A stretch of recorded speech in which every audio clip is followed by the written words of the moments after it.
सर्वप्रथम आप सभी को शुभ संध्या। कक्षा की शुरुआत करने की मैं घोषणा करता हूं। गत लगभग एक माह के अधीन हमने प्राचीन भारत के कई चैप्टर्स को देख लिया है और साथ ही करंट अफेयर्स की सीरीज में हम नेशनल इंटरनेशनल के साथ साथ बिहार को भी देखते जा रहे हैं। आप सभी ने इसके पिछले वाले कक्षा में मौर्योत्तर काल से जुड़ा हुआ बूस्टर फैक्ट्स लिखा था। साथ ही कल किसी कारण से मैं कक्षा नहीं ले पाया था, उसमें मैंने आप सभी के लिए मई 2023 का करंट भेज दिया था। मैं उम्मीद करता हूं कि आप में से लगभग सभी अभ्यर्थियों ने उसको लिख लिया होगा। कितने अभ्यर्थी हैं जो लिख चुके हैं? हाथ खड़े करें एक बार क्विकली।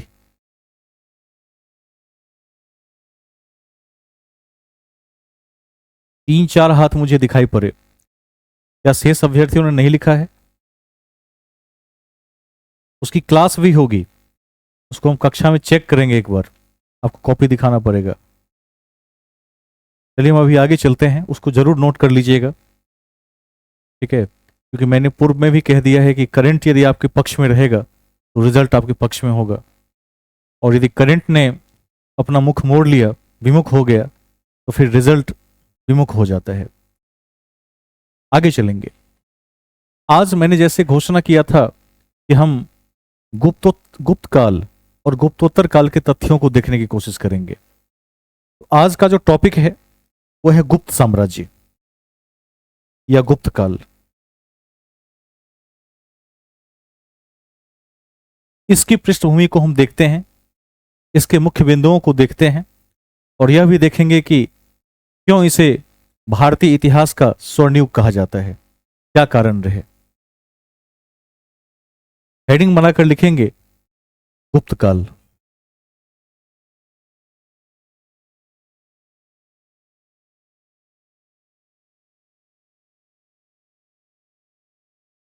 गुप्त काल आज का टॉपिक है। सभी लोग लाइव रहने की कोशिश करिए, कैमरे में रहिए ताकि आपको देखता भी रहूं। एक्सप्रेशंस बहुत आवश्यक होता है टू वे कम्युनिकेशन के लिए। फेस एक्सप्रेशंस बहुत जरूरी होता है, ठीक है? हेडिंग बना लिया आपने? देखिए, जब गुप्त काल का अध्ययन करते हैं तो हम मुख्य रूप से इस चैप्टर में तीन बातों का अध्ययन करते हैं। सबसे पहले तो परिचय, इस काल का जो परिचय होगा, स्थापना किसने की, मुख्य शासक कौन हुए, इत्यादि। उसके बाद जो नंबर 2 पर है, जो गुप्त काल के विषय में मैं महत्वपूर्ण समझता हूं, वो है गुप्त काल की उपलब्धियां। कि क्या क्या उपलब्धियां रही।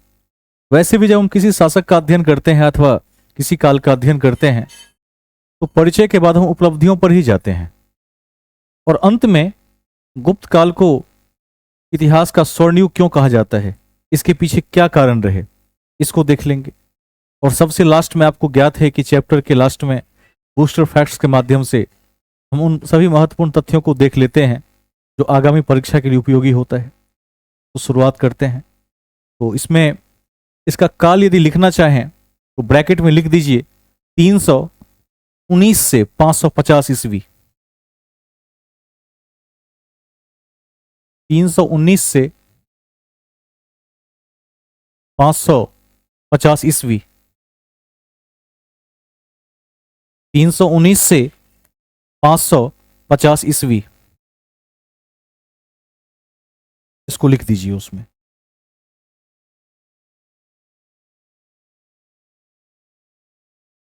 अब यहां हम तीन बातों का अध्ययन करते हैं, ठीक है?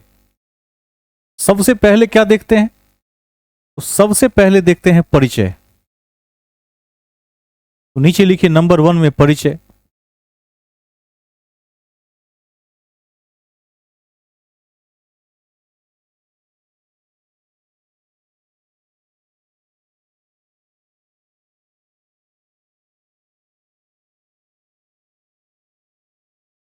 नंबर 2 में होगा गुप्त काल की उपलब्धियां। गुप्त काल की उपलब्धियां।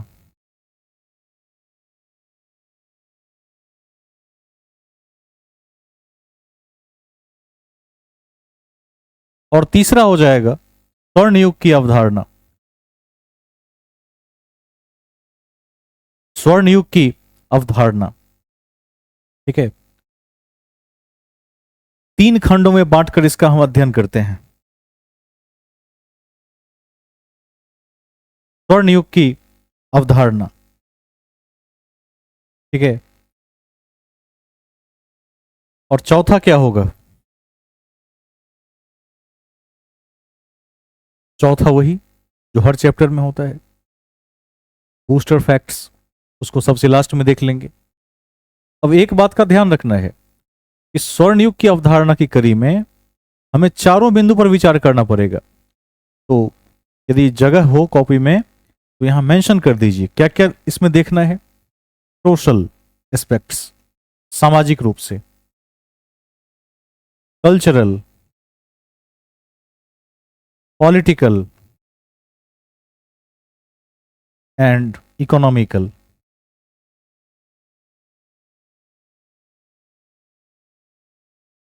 सामाजिक, सांस्कृतिक, आर्थिक और राजनैतिक, चारों परिप्रेक्ष्य में इसका अध्ययन करना है, सभी परिप्रेक्ष्य में इसको देखना है।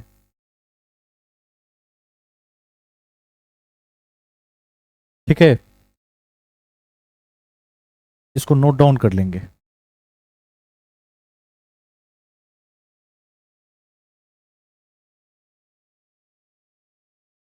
एक हाथ खड़ा हुआ है, कोई पूछना चाहते हैं कोई प्रश्न तो पूछ लें।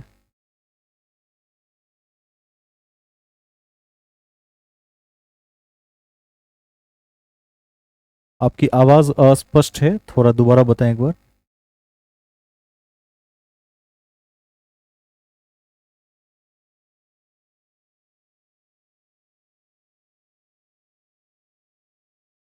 ऐसा करिए, टाइप कर दीजिए, टाइप कर दीजिए, ठीक है।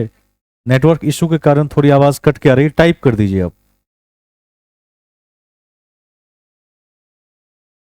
मैं उत्तर दे दूंगा, ठीक है।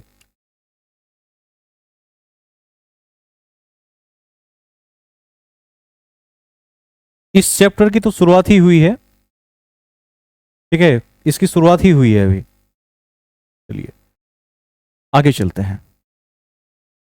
अब हम एक एक बिंदु को देखने का प्रयास करेंगे। जैसे आप सभी को ज्ञात भी है कि श्री गुप्त ने इस वंश की स्थापना की, लेकिन सिर्फ स्थापना तक ही याद रखना है। मुख्य शासकों में श्रीगुप्त का नाम नहीं आएगा, वहां चंद्रगुप्त का नाम आ जाएगा। और 2 चंद्रगुप्त हो गए अब, मौर्य, वो मौर्य वंश के चंद्रगुप्त हैं, और ये होंगे चंद्रगुप्त प्रथम। यहां से फिर क्या होगा, शासक के अध्ययन की शुरुआत होगी, और इस कड़ी में हम और भी शासकों को देखने का प्रयास करेंगे। तो लिखिए फर्स्ट पॉइंट, लिखिए गुप्त कुषाणों के सामंत थे। पहला बिंदु, गुप्त कुषाणों के सामंत थे। गुप्त कुषाणों के सामंत थे, सामंत थे।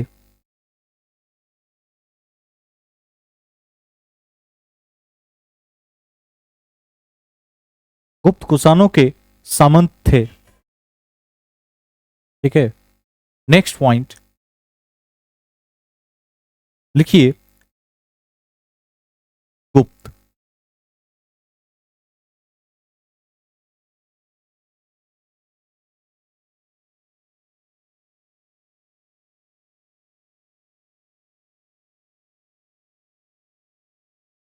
संस्थापक श्री गुप्त, ब्रैकेट में लिख देंगे जाति से वैश्य थे, जाति से वैश्य थे,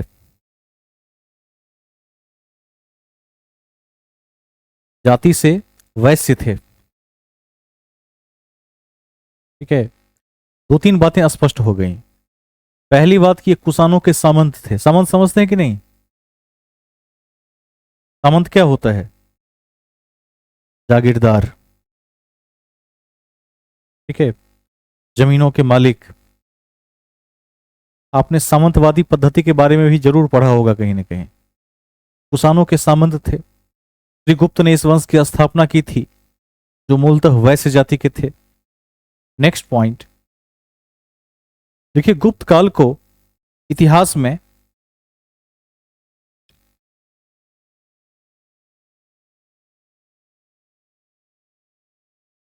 गुप्त काल को इतिहास में किस युग के नाम से जानते हैं? स्वर्ण युग के नाम से जानते हैं। और इसी कड़ी में एक प्रश्न भी पूछ लेते हैं। राघव कुमार जी, एक बार सामने आइए, वीडियो में आ जाइए और बताइए कि वीडियो में है, ठीक है, दिख रहा है। बताइए कि इस पर्वत को सोने का पर्वत कहा जाता है। कल ही परसों लिखवाए हैं।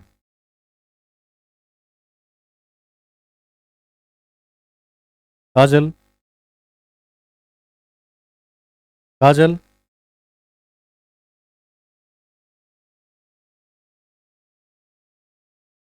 मैंने क्या कहा था? ठीक से तैयारी करने के लिए कहा था। अर्चना जी,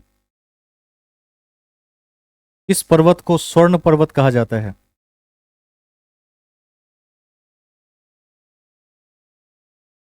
कौन बताएंगे तेजी में, बिना कहीं से देखे? अल्ताई पर, अल्ताई पर्वत कल परसों ही लिखवाए थे। और क्या लिखवाए थे उसके बारे में?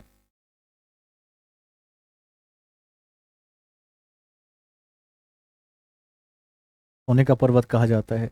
वहां से भारत के शासक सोने का आयात भी करते थे, नहीं भूलिएगा। देखिए, मैंने कल भी कह दिया था कि पढ़ना आसान काम नहीं है, थोड़ा मेहनत करना पड़ेगा। और यदि छोड़ देंगे तो क्या होगा? लूप बनता चला जाएगा, फिर उसको भरना संभव नहीं होगा। तो ध्यान रखेंगे, थोड़ा देखते रहिए उसको, ठीक है। कोशिश रखिए कि रोज कम से कम 2 घंटा अपने कॉपी का रिवीजन कर लें। 2 घंटा बहुत होता है, क्योंकि आप लोग उस अवस्था में हैं जब आपका जो मस्तिष्क है वो पूर्ण विकसित हो चुका है। अब समय नहीं लगेगा। 10वीं के नीचे के छात्रों को, छात्राओं को समय लगता है समझने। हाँ, दोबारा बताइए।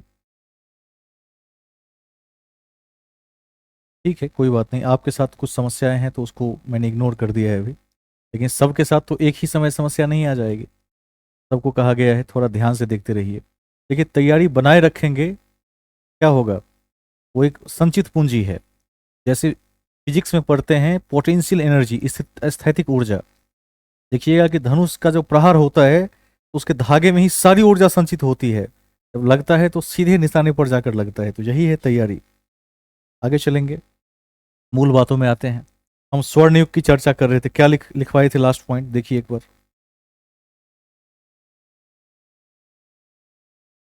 लास्ट पॉइंट को पढ़िए। गुप्त काल को इतिहास का स्वर्ण युग कहा जाता है, ठीक है। Next point. अब देखिए, इसको समझ लीजिए पहले। जो गुप्त काल के शासक हुए, उन्होंने बड़ी बड़ी उपलब्धियां धारण कर ली। जैसे मैंने कल ही बताया था, परसों ही चर्चा की थी पिछले क्लास में, कि चंद्रगुप्त विक्रमादित्य, ठीक है। जैसे आप देखिएगा 14 इतिहास के विक्रमादित्य हैं, जिसमें एक कौन है? चंद्रगुप्त प्रथम भी है। इसको भी ध्यान रखिएगा। उसके बाद महाराज धीराज की उपाधि। इन्होंने बड़ी बड़ी उपाधियों का प्रचलन शुरू किया। और यहां से देखेंगे कि जो राजा हुए आगे चलकर, आगे कई और राजा हुए जिन्होंने अपने नाम में कई उपाधियों को लगाया। जैसे किसी राजा ने 100 या 1000 युद्ध जीत लिए, उसने उस नाम पर एक नई उपाधि रख ली, वो भी बताएंगे आगे। इस तरह से उपाधियों का प्रचलन हो गया। तो तीसरा या चौथा जो भी पॉइंट होगा लिखिए। लिखिए, गुप्त काल में शासक,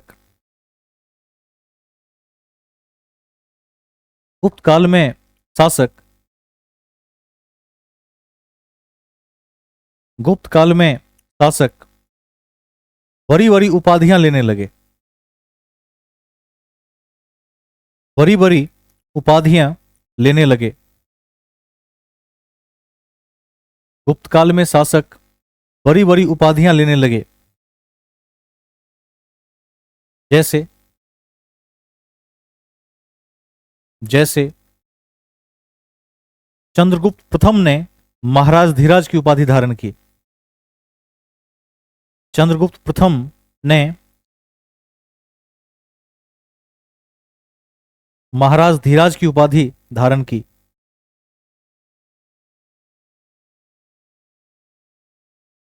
महाराज धीराज की उपाधि धारण की,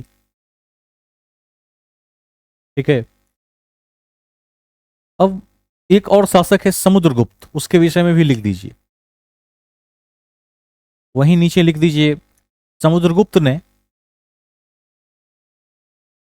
समुद्रगुप्त ने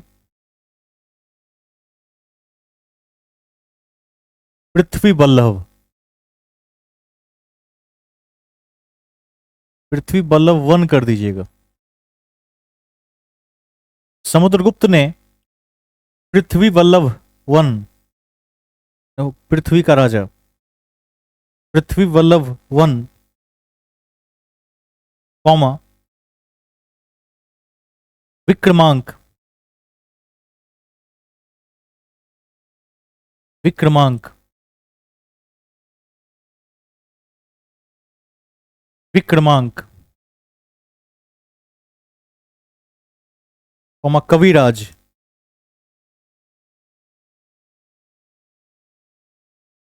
याद रखिएगा समुद्रगुप्त को सिक्कों पर वीणा बजाते हुए दिखाया गया है, इसको नहीं भूलेंगे। आगे चर्चा हो ही जाएगी लेकिन इसको ध्यान रखिएगा। संगीत प्रिय था। कविराज एवं एवं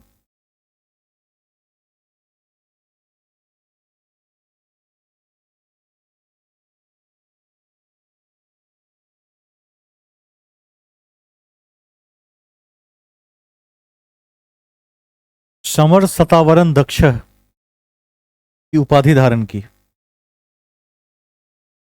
इसका अर्थ क्या होता है? संस्कृत का शब्द है, कौन बताएंगे?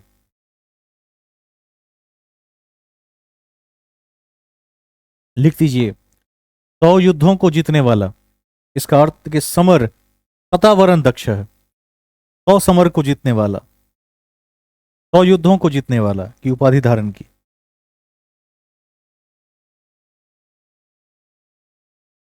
ठीक है, तो हम देख पाते हैं कि इस काल में कई अलग अलग उपाधियों की शुरुआत हुई। राजा यदि युद्ध जीत कर आते थे तो अपने नाम के साथ उपाधियों का प्रयोग करते थे। आगे चलते हैं।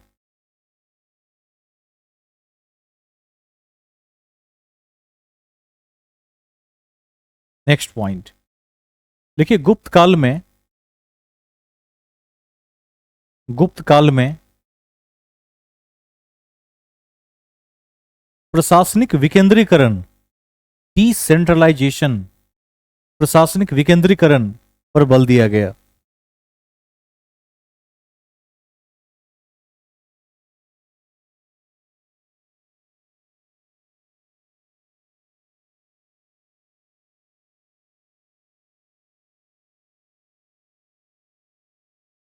प्रशासनिक विकेंद्रीकरण पर बल दिया गया।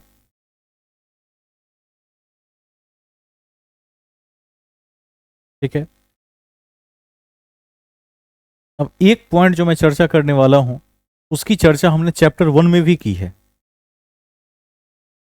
आप सभी ने एरण्य अभिलेख के बारे में जरूर सुना होगा।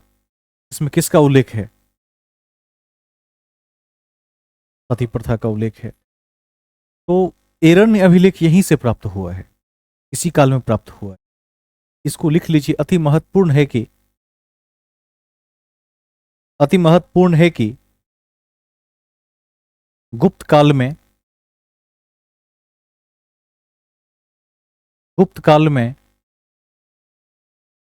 सती प्रथा के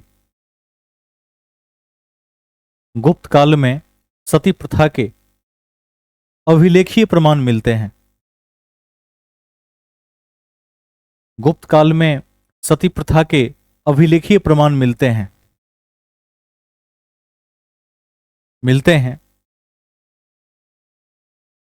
एवं इस कड़ी में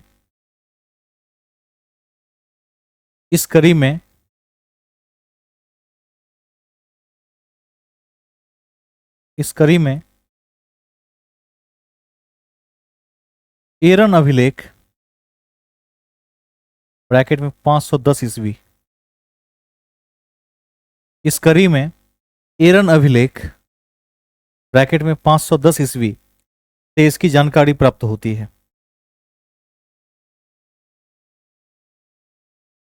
एरन अभिलेख से इसकी जानकारी प्राप्त होती है।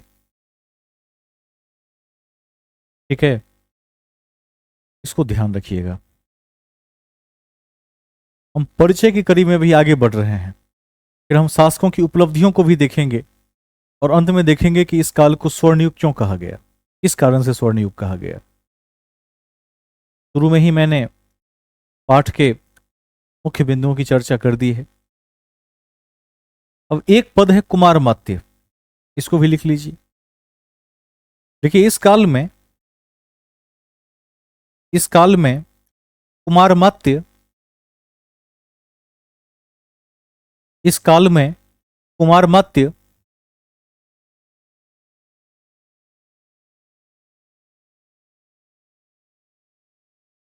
इस काल में कुमारमात्य सबसे बड़ा अधिकारी होता था। कहां का? तो जिला का। इस काल में कुमारमात्य सबसे बड़ा अधिकारी होता था, जिला का अधिकारी। इस काल में कुमारमात्य सबसे बड़ा अधिकारी होता था।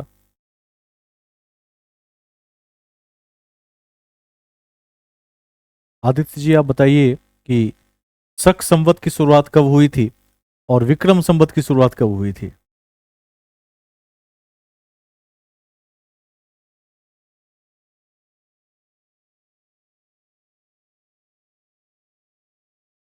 कितना बीसी में? एक बार दोबारा उल्टा हो गया। इसकी 58। हाँ, विक्रम संवत की 58 ईसा पूर्व में विक्रम संवत की शुरुआत हुई थी और 78 ईस्वी से शक संवत की शुरुआत हुई थी। एक बार देख लीजिए दोबारा। सबको याद है कि नहीं? ठीक है। इसको देख।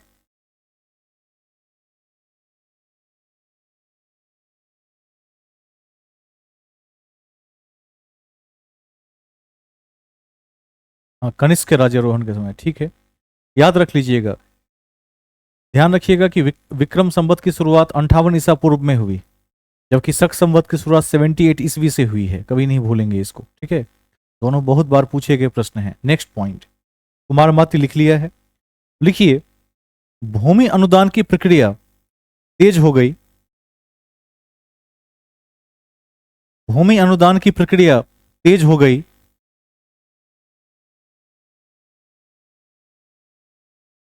तेज हो गई। भूमि अनुदान की प्रक्रिया तेज हो गई। इसी में अगला पॉइंट लिखिएगा, ब्राह्मणों को ब्राह्मणों को ब्राह्मणों को दान में दी गई भूमि अग्रहार कहलाती थी। ब्राह्मणों को दान में दी गई भूमि अग्रहार कहलाती थी।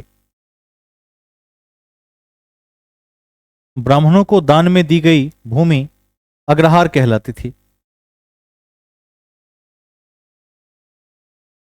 अग्रहार कहलाती थी।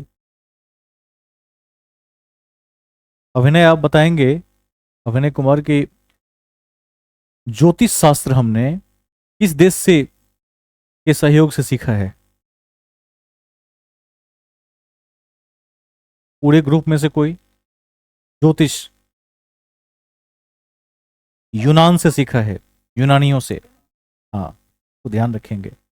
कल ही पिछली क्लास में, परसों की क्लास में चर्चा हुई थी, कभी नहीं भूलेंगे। देखिए, तथ्य को ध्यान में रखेंगे। लिखिए नेक्स्ट पॉइंट। देखिए, गुप्त काल में विज्ञान विज्ञान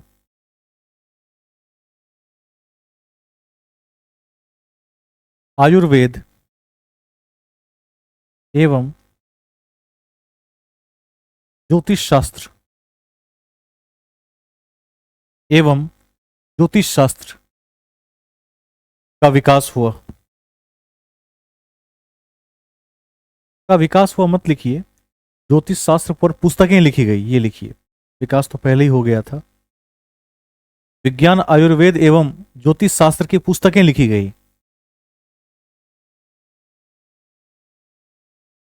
पुस्तकें लिखी गई।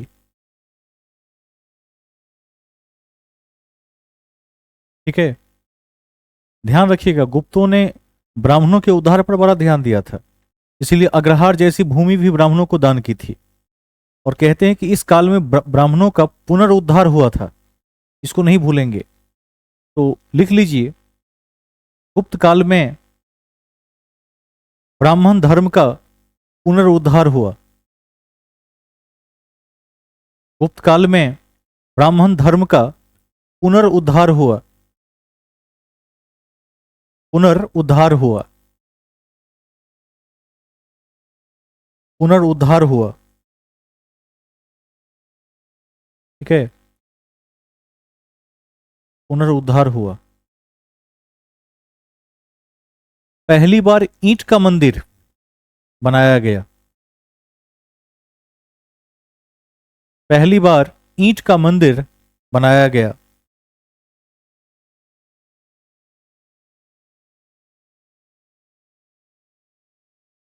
तो ये थी मुख्य बातें, परिचय की मुख्य बातें। अब हम शासक और उपलब्धियों को देखेंगे। और शासक में किसको देखना है? सबसे पहले चंद्रगुप्त प्रथम को देखना है। जहां से क्वेश्चन आने की प्रबल संभावना है, पहले हम उसी को देखेंगे। 319 से 350 एडी ईस्वी। चंद्रगुप्त वन हेडिंग होगा, चंद्रगुप्त वन।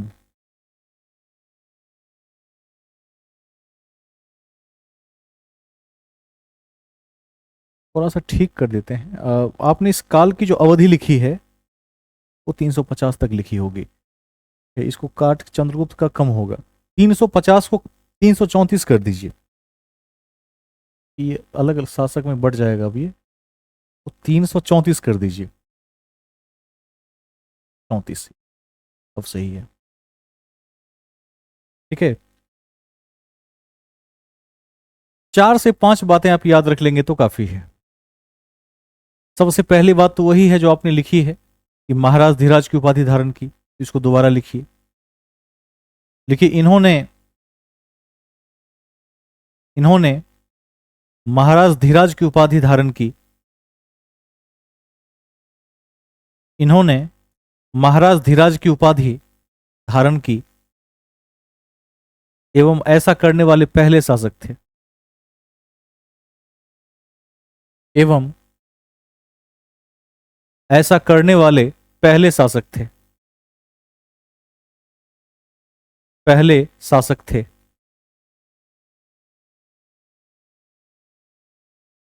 पहले शासक थे। अब चंद्रगुप्त ने अपनी राजधानी कहां बनाई? पाटलिपुत्र। एक जमाने में बिहार सत्ता का केंद्र हुआ करता था। पाटलिपुत्र का बड़ा महत्व है। राजधानी लिखिए पाटलिपुत्र।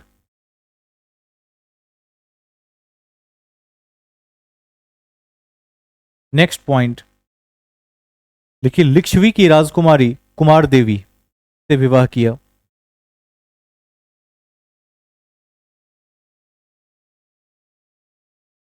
लिच्छवी की राजकुमारी कुमार देवी से विवाह किया। कई बार मिलान करने के लिए पूछ देता है 4 शासकों का नाम और उनकी पत्नियों का नाम। कुमार देवी को याद रखेंगे। लिच्छवी की राजकुमारी कुमार देवी से विवाह किया।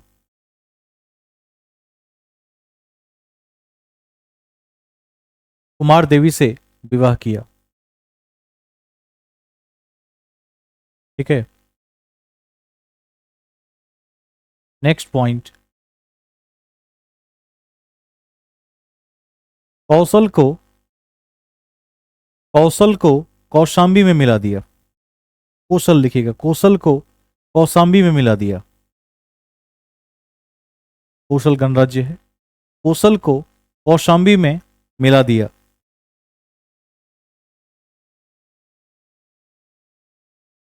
मिला दिया। ठीक है,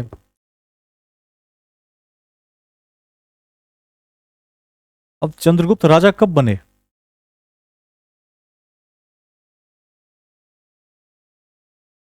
319 ईस्वी में। तो जब इन्होंने सम्राट का पद धारण किया तो वहीं से गुप्त संवत चलाया। इसको भी लिख लीजिए। देखिए, चंद्रगुप्त वन का राज्यारोहण चंद्रगुप्त प्रथम का राज्यारोहण 319 ईस्वी में हुआ। चंद्रगुप्त प्रथम का राज्यारोहण 319 ईस्वी में हुआ। 319 ईस्वी में हुआ एवं इन्होंने यहां से गुप्त संवत चलाया।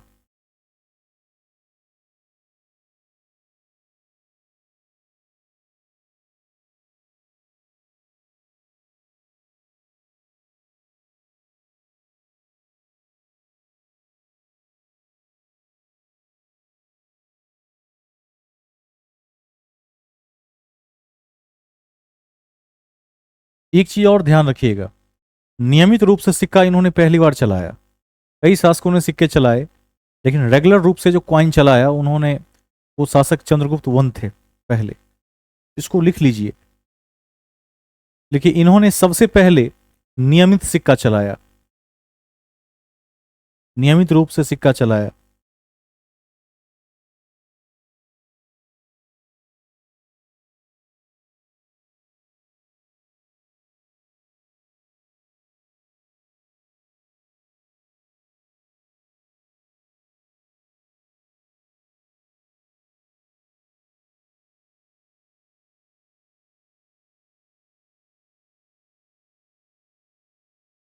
नोट में लिख लीजिए।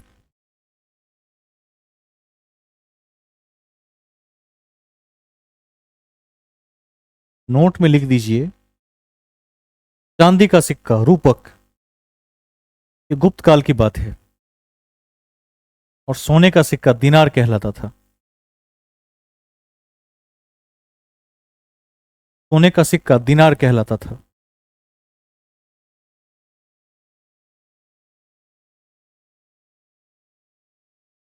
दिनार कहलाता था।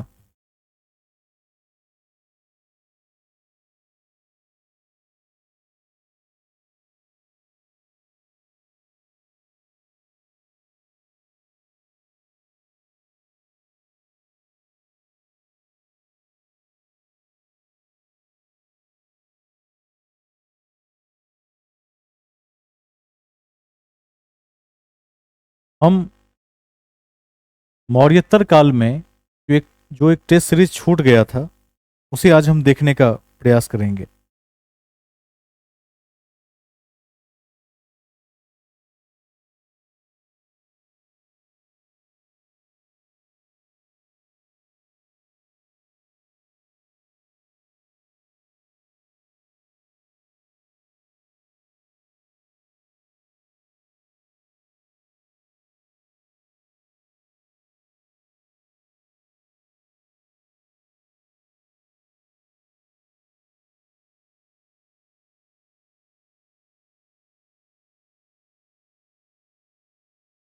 हम आज एक टेस्ट सीरीज को देखने की कोशिश करेंगे, देखते हैं कि हमने जो पढ़ा उससे किस तरह से प्रश्न आने की संभावना होती है। ठीक है,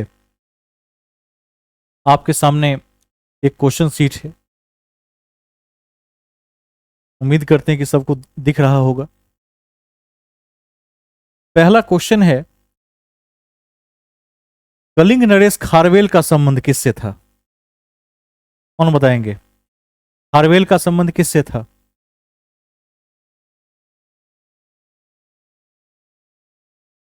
महामेघवाहन या चेदी वंश?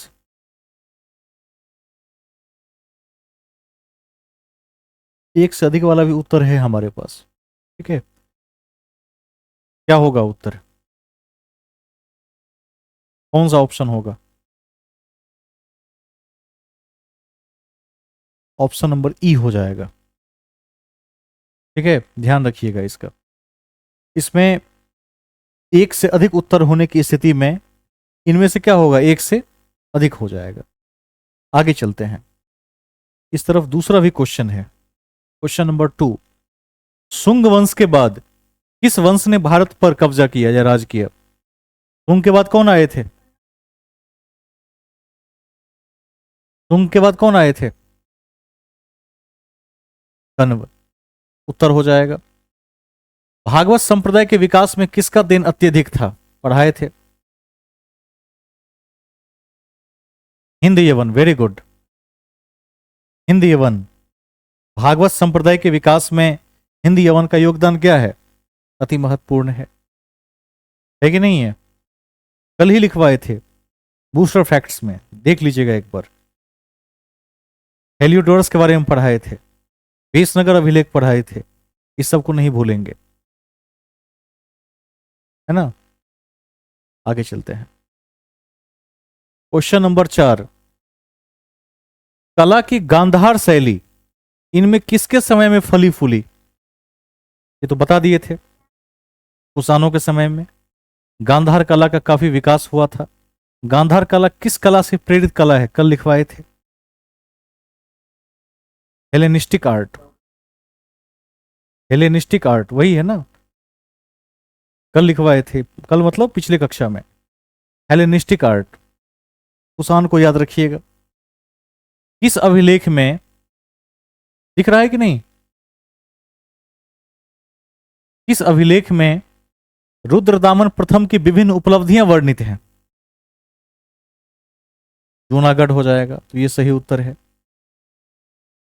किसने सुदर्शन झील का जीर्णोद्धार करवाया? 4 शासक जुड़े हैं, इसमें से कौन हो जाएगा? रुद्रदामन। वैसे चारों को याद रखिएगा, लिखवा दिए हैं। प्राचीन भारत में निम्न में से किस वंश ने नियमित रूप से सोने के सिक्के चलाए? नियमित रूप से, सोच के जवाब दीजिए। कौन? कुषाण। गोल्डन कॉइन कुषाणों ने नियमित रूप से चलाया था पहली बार। शक संवत क्या होगा इसमें से? इसमें थोड़ा गड़बड़ है, ईसा पूर्व कर दीजिएगा इसको, ठीक है। ये गलत टाइप हो गया है, इसको 78 ईसा पूर्व कर दीजिएगा। उल्टा नहीं, सही है, सही है। नहीं नहीं, सही है, सही है। मैं विक्रम संवत में चला गया था, वो सही है, एकदम सही है। हाँ, शक संवत है ना, एकदम सही है। विक्रम 58 ईसा पूर्व है, उसको ध्यान रख लीजिएगा, तो भी चर्चा किए थे हम। आगे चलते, ये सही है, इसको देख लीजिएगा। उसके बाद विक्रम संवत कब से शुरू हुआ? 58 ईसा क्या होगा? पूर्व। तो 58 नहीं है तो क्या होगा उत्तर? 57 को मान लेंगे। कई बार ऐसा क्वेश्चन पूछा गया जिसमें 1 साल का डिफरेंस हो जाता है, तो उसको भी सही मान लेंगे, तो गलत नहीं माना जाएगा, ठीक है।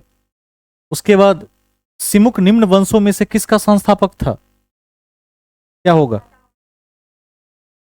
सातवाहन वंश का सिमुक संस्थापक था। याद रखिएगा कि सातवाहन वंश एक मातृप्रधान वंश था, जिसमें माताओं के नाम पर पुत्रों के नाम को जोड़कर रखने की प्रथा थी, जैसे गौतमी पुत्र सातकर्णी। गौतमी पुत्र सातकर्णी। आगे चलते हैं।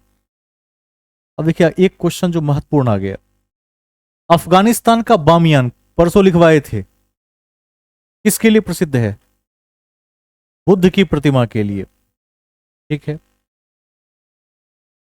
गांधार कला शैली एक संश्लेषण है किसका? भारत के साथ किस कला का? इंडो और यूनानी कला का। सी ऑप्शन, भारत और यूनानी का। तुर्क का नहीं होगा, किसी ने तुर्क कह दिया था, बिल्कुल नहीं होगा, इंडो यूनानी। क्वेश्चन नंबर 13 को देखिए। निम्नलिखित में से किस मूर्तिकला में सदैव हरित स्तरित चट्टान शिष्ट का प्रयोग माध्यम के रूप में होता था? सोच के बताइए 13 का उत्तर क्या होगा।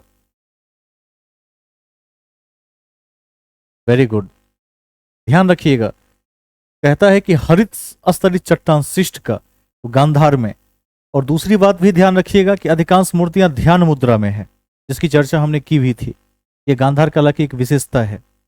बुद्ध की पहली मूर्ति मथुरा कला में बनी थी, लेकिन बाद की सभी मूर्तियां गांधार कला में बनी थी। आगे चलते हैं। प्राचीन काल के भारत पर आक्रमण के संदर्भ में कौन सा एक सही काल अनुक्रम है? आपको काल अनुक्रम की दृष्टि से सजा कर दिखाना है इसको, तो देख के बताइए इसमें कि पहले कौन? वेरी गुड, यूनानी, लास्ट में कुषाण। आपने पढ़ा भी इसी तरह से था, इंडो यूनानी, हिंद यूनानी, उसके बाद फिर शक पढ़ा, फिर कुषाण को पढ़ा। तो जिस सीरीज में आपने पढ़ा था वही उत्तर हो जाएगा। आंध्र के सातवाहन राजाओं की सबसे लंबी सूची किस पुराण में मिलती है? लिखवा दिए थे। क्या होगा 15 का उत्तर? मत्स्य पुराण में ये लिखवाए थे। वायु पुराण के बारे में कुछ और लिखवाए थे। क्या लिखवाए थे उसमें कि बिंदुसार को भद्रसार कहा गया है, ये लिखवाए थे। ये लिखवा दिए थे कि मत्स्य पुराण में आंध्र के सातवाहन राजाओं की सबसे लंबी सूची मिलती है। ठीक है, इसको याद रखेंगे, कॉपी में सब है, कंफ्यूज नहीं होना है। निम्नलिखित में से कौन सा स्थान सातवाहनों की राजधानी थी? तो साकल या सियालकोट। ठीक है, 16। आगे चलते हैं। उल्टा कह दिया क्या? सातवाहनों की पूछ रहा है ना? नहीं नहीं नहीं, कौन सा स्थान सातवाहनों की राजधानी थी? ये पैठन हो जाएगा, पैठन या प्रतिष्ठान हो जाएगा, ये उल्टा हो गया, प्रतिष्ठान हो जाएगा, ध्यान रखिएगा। राजा खारवेल का नाम किसके साथ जुड़ा हुआ है? हाथी गुम्फा के प्रसिद्ध अभिलेख के साथ। ठीक है, इसको ध्यान रखेंगे, हाथी गुम्फा के प्रसिद्ध अभिलेख के साथ। निम्नलिखित राजाओं में कौन जैन धर्म का संरक्षक था? ये तो बता दिए थे, कौन था? खारवेल हो जाएगा उत्तर। ठीक है, इस सेट को ध्यान में रख लेंगे, जैसे राजधानी इत्यादि जो भी है उसको भी थोड़ा सा एक बार ब्रशअप करते रहेंगे। प्रैक्टिस में रहिएगा तो चीजें ध्यान में रहेंगी, और ध्यान में रहेगा तो हाँ।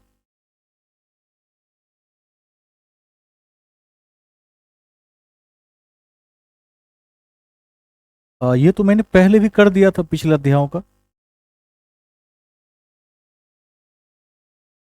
इस अध्याय का बचा हुआ है।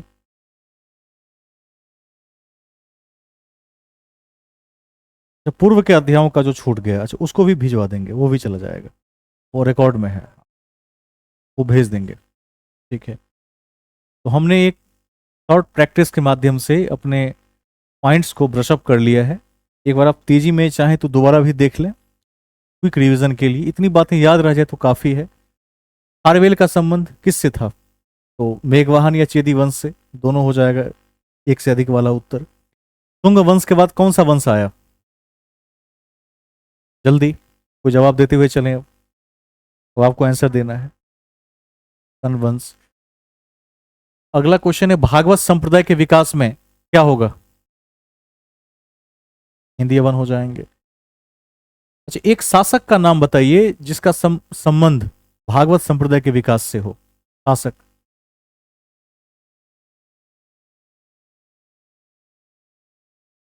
तो पीछे आ गई फिर।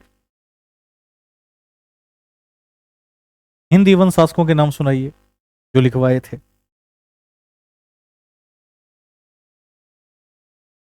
उसके बाद एक बार आप लोग कॉपी देख कर आइए। शासकों के नाम निश्चित रूप से याद होने चाहिए, सब लिखवाया हुआ है।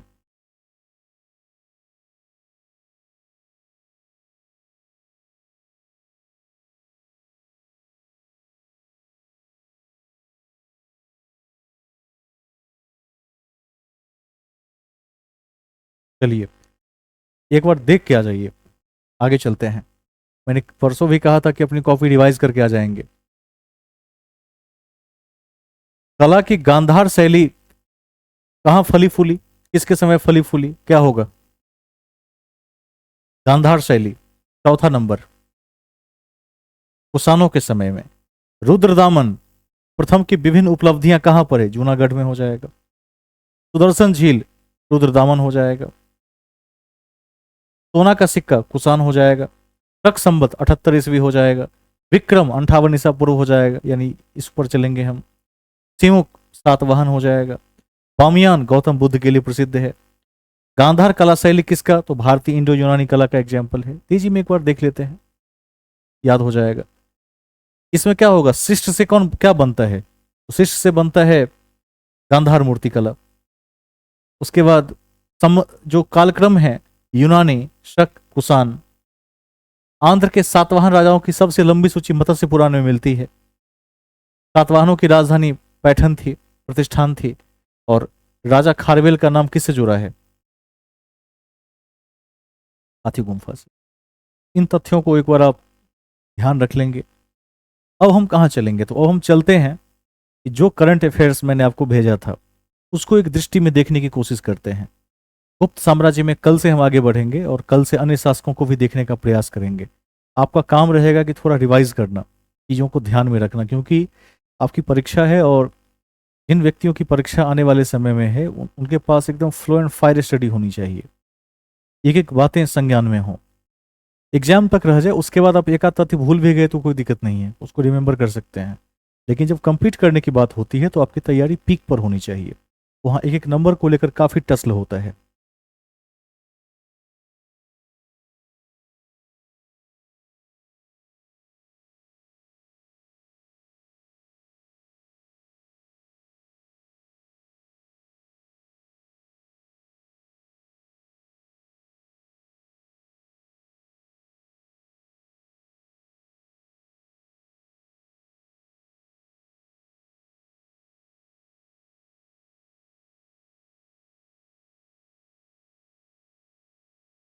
हम मई 2023 को देख रहे थे। ठीक है, शुरुआत करते हैं। जहां तक आज हो पाएगा जरूर देखने की कोशिश करेंगे। आप सभी ने लिख लिया है कि नहीं? इसे कितने लोगों ने लिख लिया है? अब देखने की बारी है। एक बार अपने अपने हाथ खड़े करें दोबारा। बहुत कम लोगों ने लिखा है। जो लोग नहीं लिख पाए उनमें कौन अपना कारण बताना चाहेंगे कि आप क्यों नहीं लिख पाए?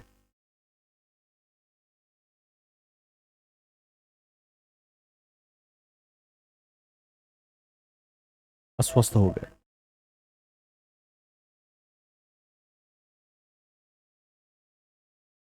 ठीक है। वरुण जी, तो वरुण जी आपने लिख लिया है?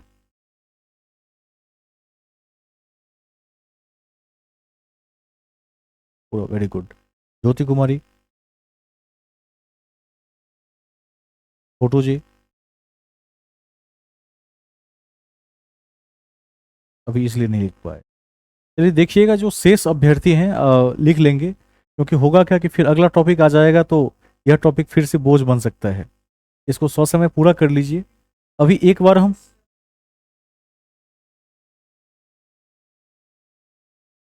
ठीक है, बहुत बढ़िया है।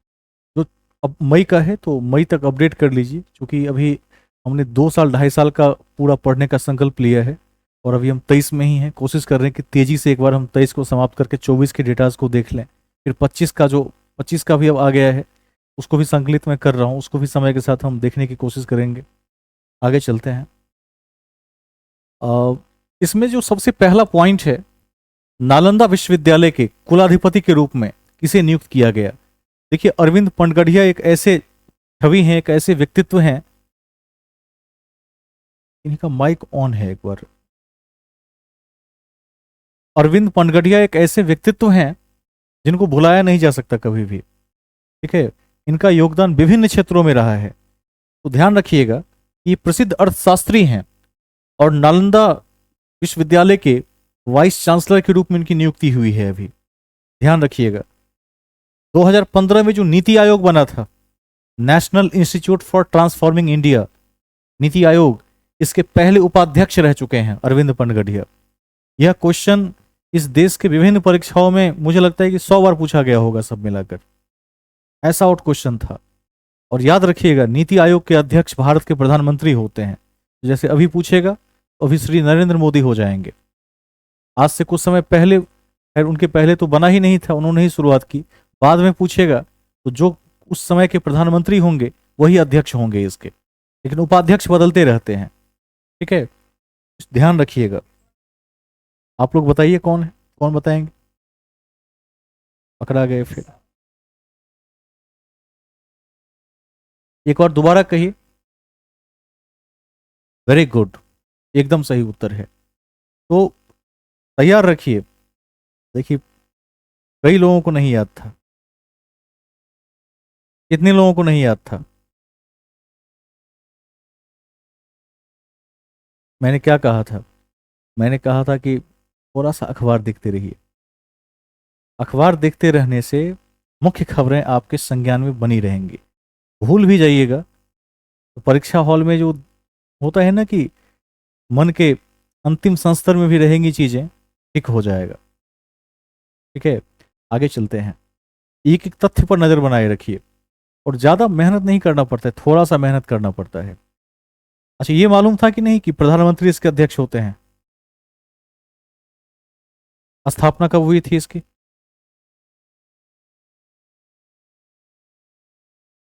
1 जनवरी, वेरी गुड, 1 जनवरी 2015, याद रखेंगे। फुल फॉर्म अभी मैंने बताया है क्या होता है। नेशनल इंस्टीट्यूट या इंस्टीट्यूशन फॉर ट्रांसफॉर्मिंग इंडिया। ठीक है, आगे चलते हैं। तो याद रखिएगा कि अरविंद पनगढ़िया जो अर्थशास्त्री हैं, इनको नालंदा का चांसलर बनाया गया है, इसको याद रखिएगा। नेक्स्ट पॉइंट, बिहार के किस संस्थान ने सुपर कंप्यूटर स्थापित करने के लिए सीडैक के साथ समझौता ज्ञापन पर हस्ताक्षर किया है? तो याद रखिएगा, आईआईटी पटना। आईआईटी पटना ने भी हाल ही में हस्ताक्षर किया है, याद रखेंगे, सीडैक के साथ। अब सीडैक के बारे में पता होगा सबको, नहीं पता है तो सीडैक छोड़ देते हैं और आसान प्रश्न पूछ लेते हैं।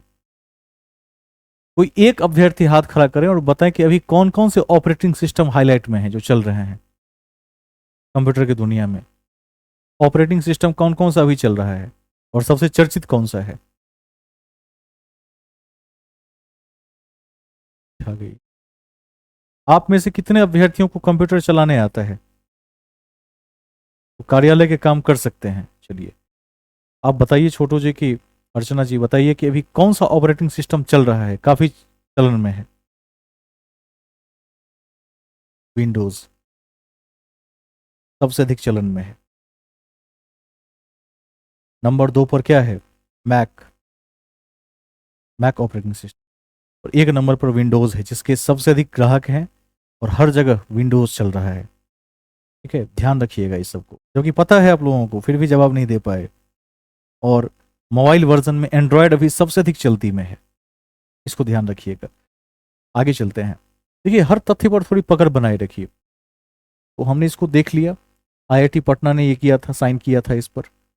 इस समझौते के ज्ञापन पर प्रोफेसर टीएन सिंह, निदेशक आईआईटी पटना, इस सबको भूल भी जाइएगा तो दिक्कत नहीं, नहीं पूछेगा ये सब।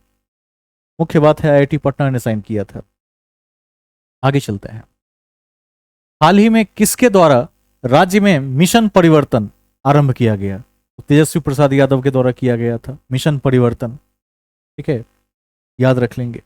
इसमें बस वही था कि जो बेसिक इंफ्रास्ट्रक्चर है उसमें चेंजेस लाना था, स्कूल कॉलेज अस्पताल इत्यादि को ठीक करना था। याद रखिए कि जब जिस समय में तेजस्वी यादव बीच में कुछ समय के लिए सरकार में आए थे, उन्होंने क्या कहा था? रोजगार देने की बात कही, कहा कि नीतीश कुमार जी ने जो सब कुछ खराब कर दिया है उसको हम ठीक कर देंगे। ऐसा ही होता है, जब भी विपक्षी दल वापस सत्ता में आता है तो जो वर्तमान में जिस दल का शासन है उस दल की खामियों को गिनाता है, तो वही किया। इसका संबंध तेजस्वी यादव से है। आगे है नेक्स्ट पॉइंट, बिहार के किस शहर में आयोजित गंगा महाआरती कार्यक्रम का नाम विश्व रिकॉर्ड में दर्ज किया गया? तो उत्तर होगा पटना।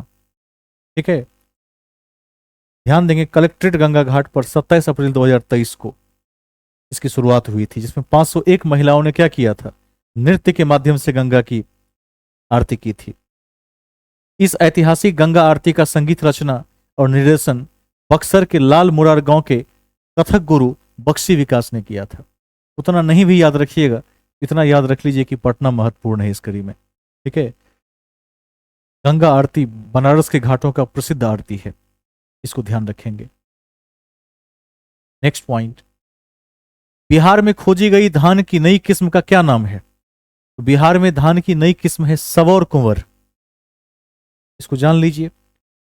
हाल ही में बिहार कृषि विश्वविद्यालय सबौर भागलपुर के वैज्ञानिकों ने धान की एक नई किस्म सबौर कुंवर की खोज की है। धान की इस नई किस्म में कम पानी, 25% कम खाद की जरूरत होती है और यह 110 से 115 दिनों में तैयार हो जाती है, मतलब बहुत फास्ट है। खाद और पानी भी कम लगता है। ठीक है, सबौर कुंवर जगह के नाम पर ही लगा दिया कुंवर।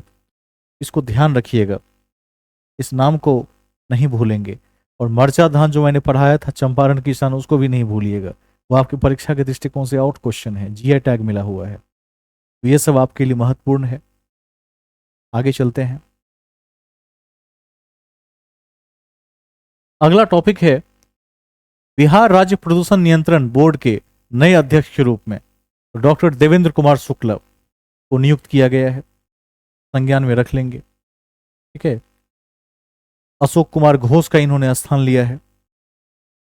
नेक्स्ट पॉइंट, किस राज्य की तर्ज पर अब बिहार में जमीन और मकान खरीदने बेचने के लिए आधार प्रमाणीकरण अनिवार्य होगा? पहले यह सिस्टम मध्य प्रदेश में था। मध्य प्रदेश की तरह ही क्या होगा, अब जो अचल संपत्ति है उसके खरीद बिक्री के लिए क्या होगा, आधार ऑथेंटिकेशन होगा। ध्यान रखेंगे, ठीक है।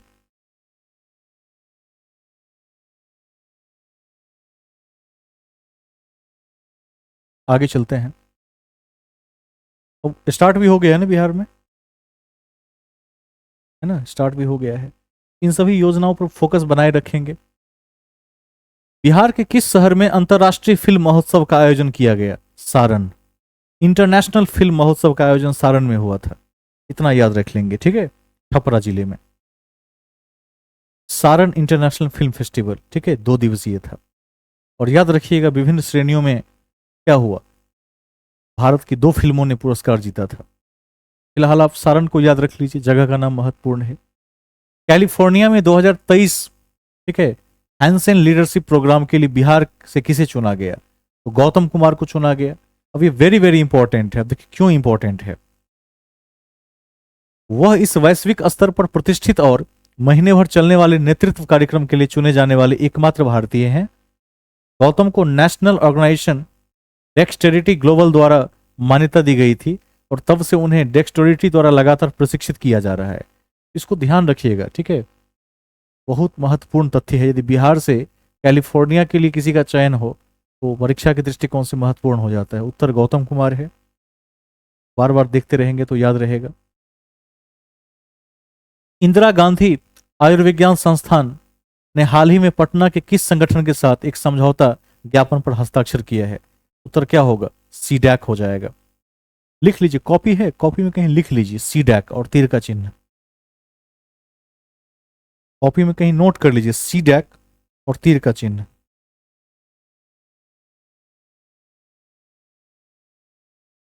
सीडैक और तीर का चिन्ह।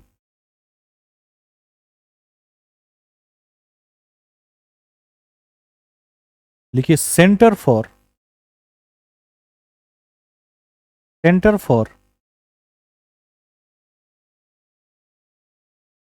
Development of advance computing.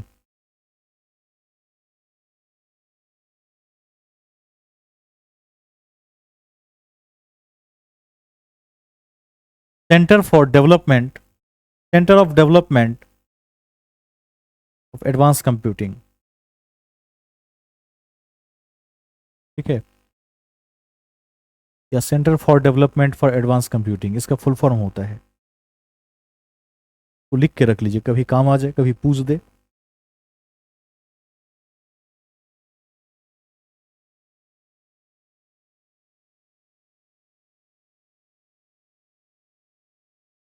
आगे चलते हैं।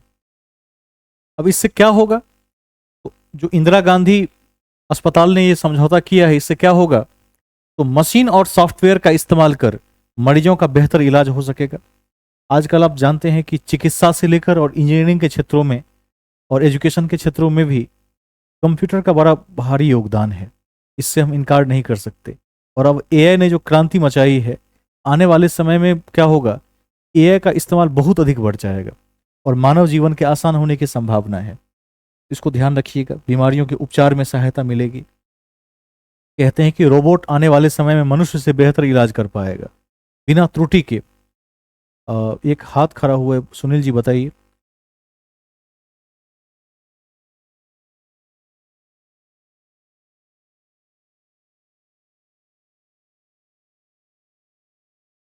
किसके विषय में पूछ रहे हैं? एआई के विषय में। देखिए, एआई के विषय में किसी कक्षा की आवश्यकता नहीं है, वैसे बहुत सारे ऑनलाइन प्रोग्राम चलते हैं, वैसे ही फ्री में पब्लिक डोमेन में अवेलेबल है, वैसे ही देख लीजिए। आप देखेंगे कि यूट्यूब सबसे बढ़िया माध्यम है। आप देखेंगे जिस क्षेत्र में आप एआई की जानकारी चाहते हैं उसमें निःशुल्क ही बहुत सारे प्रोग्राम अवेलेबल हैं, वहाँ से जाकर आप देख सकते हैं। जैसे एक्सेल में एआई का यूज़ कैसे करें, तो आप एक बार देख सकते हैं। मैंने भी ट्रेनिंग ली थी आज से 6 महीने पहले, तो बहुत कुछ सीखा उसमें जाकर। कई सेमिनार और वेबिनार के लिंक दिए हुए होते हैं वहाँ पर, वहाँ जाकर आप देख सकते हैं, देख लीजिएगा। इसमें बस वही सिखाते हैं कि तेजी से काम कैसे करते हैं। और अभी तो मनुष्य एआई के साथ काम कर रहे हैं, आने वाले समय में क्या होगा, ऑटो जनरेटेड सिस्टम पर एआई काम करेगा, स्वयं में ही क्या करेगा, चीज़ों को निर्माण करेगा और सेवाओं को मनुष्य तक पहुंचाएगा। ऐसा हो सकता है। और आज भी चिकित्सा के क्षेत्र में एआई की भूमिका अत्यंत महत्वपूर्ण है। बड़े बड़े ऑपरेशंस में देखिएगा कि आजकल अब एआई का सहयोग लिया जा रहा है, बड़े बड़े ऑपरेशंस में, जैसे हार्ट ट्रांसप्लांट इत्यादि इत्यादि में रोबोटिक तक टेक्नोलॉजी का सहयोग लिया जा रहा है आजकल। इसको भी ध्यान रखिएगा। पेसमेकर क्या है, इसी का एक छोटा सा रूप है। पेसमेकर का प्रयोग कहाँ करते हैं, हृदय में करते हैं। ठीक है, आगे चलते हैं। अब इस कड़ी में और भी ध्यान रखिएगा, अभी विज्ञान की कक्षा नहीं आई है। कृत्रिम रक्त बना है, आर्टिफिशियल ब्लड, जिसको हेक्योर कहते हैं। जिस व्यक्ति के शरीर में रक्त बिल्कुल ही समाप्त हो गया हो अथवा नहीं बन रहा हो तो हेक्योर चढ़ाया जाता है, आर्टिफिशियल ब्लड है। और आर्टिफिशियल हार्ट का नाम है जार्विक 7, इसको भी ध्यान रखिएगा। ठीक है, आजकल हर चीज के विकल्प उपलब्ध हो रहे हैं समय के साथ। हाँ, लग सकता है, बिल्कुल लग सकता है, लेकिन उसे कुछ समय के बाद, यानी 5 वर्षों के बाद, 10 वर्षों के बाद एक बार बदलवाना पड़ता है। लेकिन व्यक्ति जीवित रह सकता है उस पर, जैसे पेसमेकर का है। जार्विक 7, हेक्योर, इस सब को अखबारों के माध्यम से देखते रहिएगा, आता रहता है। पेपर पढ़ेंगे तो बहुत सारी जानकारियां मिलेंगी। ठीक है, आगे चलते हैं। CBDC, central bank digital currency का उपयोग करने वाला भारत का पहला नगर निगम कौन सा है? सीबीडीसी का उपयोग करने वाला पहला नगर निगम है पटना नगर निगम। ठीक है, सेंट्रल बैंक डिजिटल करेंसी, याद रखिएगा। अब ये क्या है, तो यह भुगतान प्रणाली नगर निगम मुख्यालय मौर्य लोक परिसर में पूरी तरह से अपनाई जाएगी। नगर निगम के सभी जोनल और पेमेंट काउंटर पर इसका ध्यान रखिएगा। नाम से स्पष्ट है, सेंट्रल बैंक डिजिटल करेंसी क्या होगा, डिजिटल मुद्रा होगी। ठीक है, आगे चलते हैं। नेक्स्ट पॉइंट, राज्य की कितनी पंचायतों में खाद्य प्रसंस्करण उद्योग स्थापित किए जाएंगे? 8387 पंचायत में, भोजन परिरक्षण के लिए। ठीक है, अब ये क्या होता है, वैसे भोजन सड़ जाता है, उसको पैक करके यदि कहीं पहुंचाना हो तो क्या होगा, प्रसंस्करण, परिरक्षण इत्यादि इत्यादि की आवश्यकता पड़ेगी। तो लगभग 8300 से अधिक पंचायतों में किया जाना है, प्रधानमंत्री सूक्ष्म खाद्य उद्योग उन्नयन योजना के तहत। तो ध्यान रखिएगा। ऑस्ट्रेलिया में मेयर का पद संभालने वाले पहले भारतीय कौन हैं? ऑस्ट्रेलिया में मेयर का पद संभालने वाले पहले भारतीय हैं समीर पांडेय। ध्यान रख लेंगे। बिहार के समीर पांडे को 22 मई 2023 को सिडनी, ऑस्ट्रेलिया में पररामअट्टा शहर के लॉर्ड मेयर के रूप में चुना गया था। नाम ध्यान रख लेंगे। राष्ट्रीय जल पुरस्कार 2022 में बिहार का रैंक क्या था? तीसरा रैंक था। सबसे पहले पर कौन रहा? मध्य प्रदेश रहा। जब, ठीक है, तीसरे स्थान पर आंध्रा और बिहार को संयुक्त रूप से चुना गया था। इसको ध्यान रख लीजिएगा। पहला राष्ट्रीय जल पुरस्कार 2018 में जल शक्ति मंत्रालय द्वारा शुरू किया गया था। जल शक्ति मंत्रालय 2018। ठीक है, 22 में बिहार को तीसरा स्थान मिला संयुक्त रूप से आंध्रा के साथ। 1 नंबर पर मध्य प्रदेश है। राज्य निवेश प्रोत्साहन परिषद की 47वीं बैठक में बिहार में कितने प्रस्तावों को मंजूरी दी गई है? 67। अब निवेश से आप समझ पा रहे होंगे, 67 प्रस्ताव हैं। इसके लिए लगभग 794 करोड़ रुपए के लिए का निवेश किया गया है। ठीक है, और मैंने कहा भी था कि बिहार अब स्टार्टअप की तरफ बढ़ चुका है। निवेश के क्षेत्र में भी देखिएगा कि बड़े बड़े जो शार्क टैंक हैं, ठीक है, शार्क्स हैं, वो निवेश के लिए आएंगे बिहार में भी अब समय के साथ, क्योंकि बिहार में बहुतायत ऐसे क्षेत्र हैं जहां निवेश करके उत्तम लाभ की संभावना है। तो सरकार विभिन्न माध्यमों से ध्यान आकृष्ट कर रही है। आगे चलते हैं। मुख्यमंत्री नीतीश कुमार ने हाल ही में किस जिले में नवनिर्मित योग एवं ध्यान केंद्र का उद्घाटन किया। तो याद रखिएगा पटना में भी हाल ही में योग और ध्यान केंद्र का उद्घाटन हुआ था। ठीक है, मुख्य बिंदुओं में है। बिहार स्कूल ऑफ योगा मुंगेर को दुनिया का पहला योग विश्वविद्यालय माना जाता है। तो भी ध्यान रखिएगा कि वर्ल्ड का पहला जो योग विश्वविद्यालय है वो कहां पर है? मुंगेर में है, पहला। हाल ही में पटना में भी उद्घाटन हुआ है। बिहार के किस जिले में 10वें नेशनल ड्रैगन बोट प्रतियोगिता का आयोजन हुआ है? पूर्वी चंपारण। इस सबको ऐसे ही देखते हुए चलेंगे। कौन सा झील है? मोती झील। हाल ही में बिहार में आयोजित ईट राइट मिलेट मेला का उद्घाटन किसने किया? तो जिस व्यक्ति ने किया है वह आप लोग जानते होंगे इनको, समीर कुमार महासेठ। कितने लोग जानते हैं?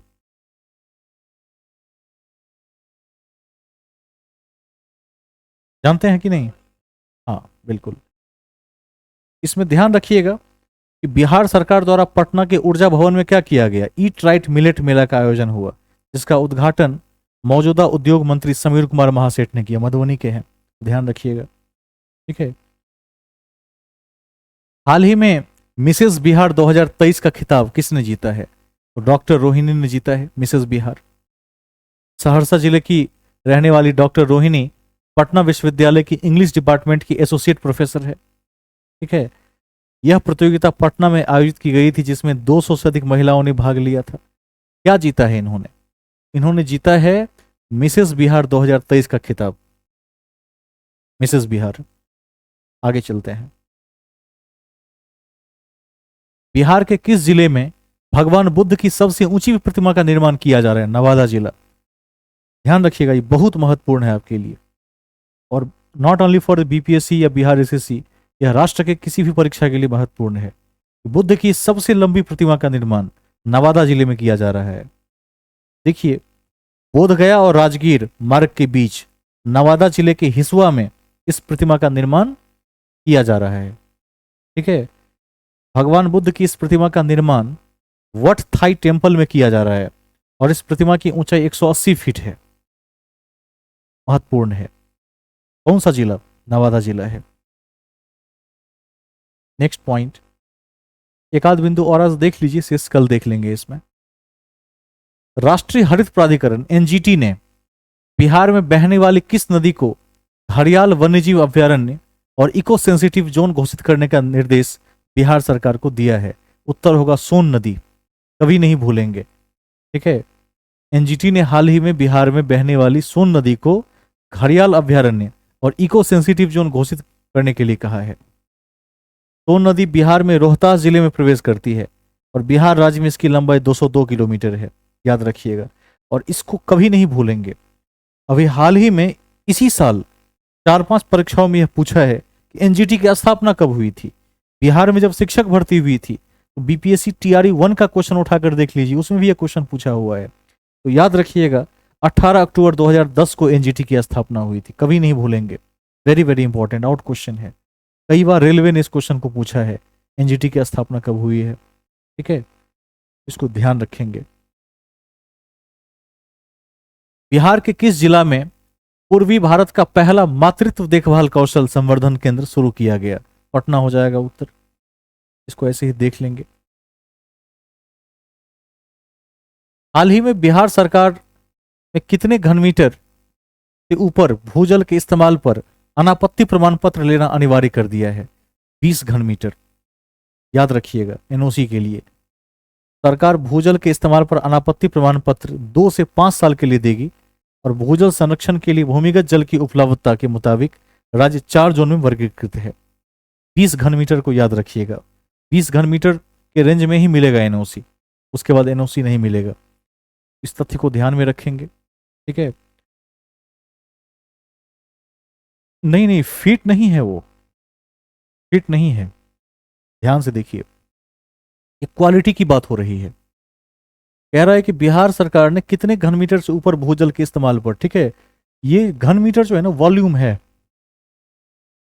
ठीक है, वॉल्यूम है, आयतन है।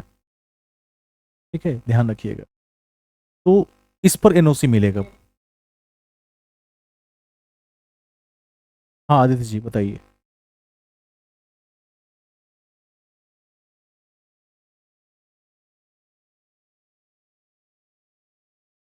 ये कितने दिन में,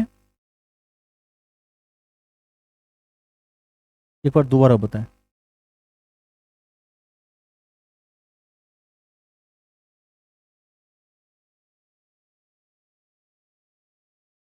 हाँ ये 20,000 लीटर हुआ। ठीक है, इसकी समय सीमा नहीं दी है इन्होंने, लेकिन ये दिया है कि इतना तक निकाल सकते हैं। ठीक है, यही दिया है, इतना तक निकाला जा सकता है। इस पर विशेष इन्होंने कुछ लिखा नहीं है कहीं। मैंने देखने की कोशिश की लेकिन मिला नहीं कहीं मुझे भी। देखिएगा कहीं मिल जाए तो, क्योंकि जो खबर आई थी इसकी अखबारों में तो यही लिखा हुआ था। तो हो सकता है कि जल मंत्रालय ने कोई लेटर जारी किया हो, देखेंगे यदि मिल जाता है तो जरूर बताएंगे लेटर देखकर। हो सकता है विभागीय कुछ निकाला हो, क्योंकि बिहार में एक समस्या क्या है कि आधिकारिक तौर पर चीज़ें कम और व्हाट्सएप ग्रुप में ज़्यादा निकल जाती हैं, विभागों के व्हाट्सएप ग्रुप में ही चलता रहता है। एक बार मैं देखने की कोशिश करूंगा, वैसे एक बार सर्च भी करते हैं, देखते हैं कि कहीं मिल जाए।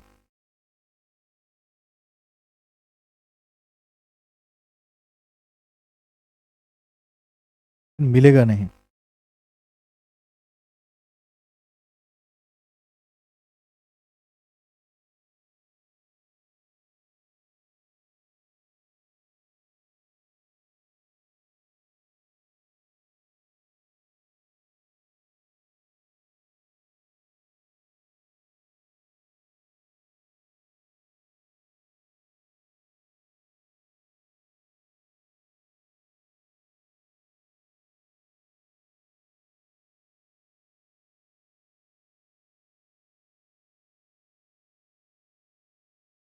पर खोजने की कोशिश करते हैं। ये एक ऑर्डर आया था 2022 में,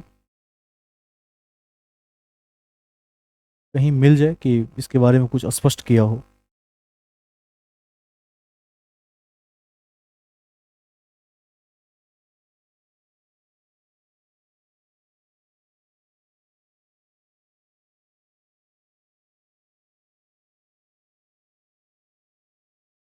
प्रथम दृष्टया ऐसा लग रहा है कि इसके विषय में कुछ बहुत विस्तृत चर्चा नहीं है।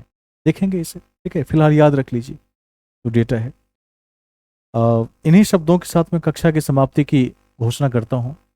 कल जब हम फिर से क्लास में आएंगे तो, हाँ, हाँ पूछिए।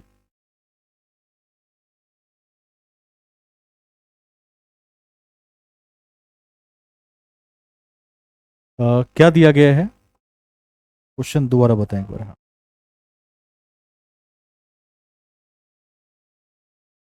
क्वेश्चन देख लेते हैं, ठीक है। क्वेश्चन है कि भागवत संप्रदाय के विकास में किन के दिन अत्यधिक है। पार्थियन, हिंद यूनानी, कुषाण और गुप्त। देखिए इसमें मुझे लगता है कि ये घटना चक्र के बुक का क्वेश्चन है शायद, जो आपने भेजा है। ठीक है, शायद। ध्यान रखिएगा कि अब उत्तर तो लिख दिया है, लेकिन आगे लिखा है कि भागवत और वैष्णव धर्म के चरमोत्कर्ष गुप्त राजाओं के शासनकाल में हुई, इसमें लिखा हुआ है। और लिखा है कि अब विष्णु का वाहन गरुड़ गुप्तों का राज चिन्ह था। अब ध्यान रखिएगा, जो गरुड़ स्तंभ अभिलेख है हेलिडोरस वाला, वो हिंदी वन का है।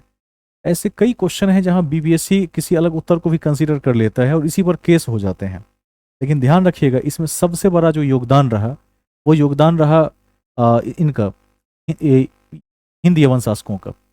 ठीक है, और जो इन्होंने दिया है इसका क्वेश्चन होना चाहिए था कि ब्राह्मण धर्म के उद्धार में किसका ये रहा, तो उसमें गुप्तों का रहा था। कई बार क्या होता है, लोग ब्राह्मण धर्म और भागवत धर्म को एकदम बराबर समझ लेते हैं। देखिए दोनों बहुत हद तक समकक्ष हैं, लेकिन दोनों के नाम अलग अलग हैं, और दोनों में एक बेसिक फर्क है। बेसिक फर्क क्या है कि जो भागवत धर्म है वो भगवत शब्द से बना हुआ है, और जो ब्राह्मण धर्म है वो ब्रह्म शब्द से निर्गत है।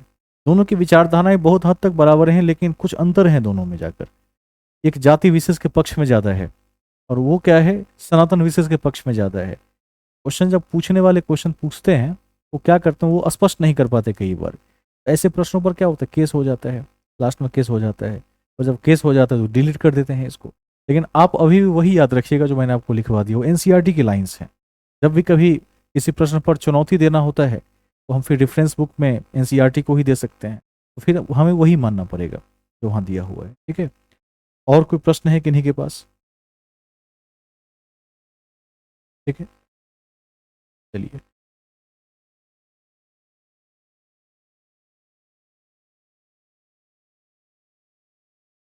मन, मंदिर का नाम है, बौद्ध मंदिर का नाम है, हाँ। ठीक है, जो भी हमने चर्चा की है थोड़ा ऊपर गया होगा, वो बौद्ध मंदिर का नाम है, उसको देख लीजिए। यही टॉपिक था। बुद्ध की जो इस मूर्ति का निर्माण है वो वट थाई टेम्पल में किया जा रहा है, वट थाई बौद्ध मंदिर है। ठीक है, उसमें बुद्ध की मूर्ति बन रही है, इसको ध्यान रख लीजिएगा। एक क्वेश्चन जल वाला रह गया, जल वाले को भी देखते हैं, कोई लेटर ऐसा मिल जाए मुझे, मेरे हाथ लग जाए जहां बहुत विस्तृत व्याख्या हो, तो भी देख लेंगे। फिलहाल 20 घन मीटर को याद रख लीजिए। ठीक है, इन्हीं शब्दों के साथ कक्षा की समाप्ति की मैं घोषणा करता हूँ। कल हम फिर से आएंगे और हम गुप्त साम्राज्य में अगले शासकों को देखने की कोशिश करेंगे। और आपका काम रहेगा कि जो सभी तथ्य आप तक भेजे गए हैं उसको आप जरूर लिख लीजिए, लिख लेने से चीज़ें याद हो जाएंगी। ठीक है, आप ग्रुप लीव कर सकते हैं। शुभ रात्रि।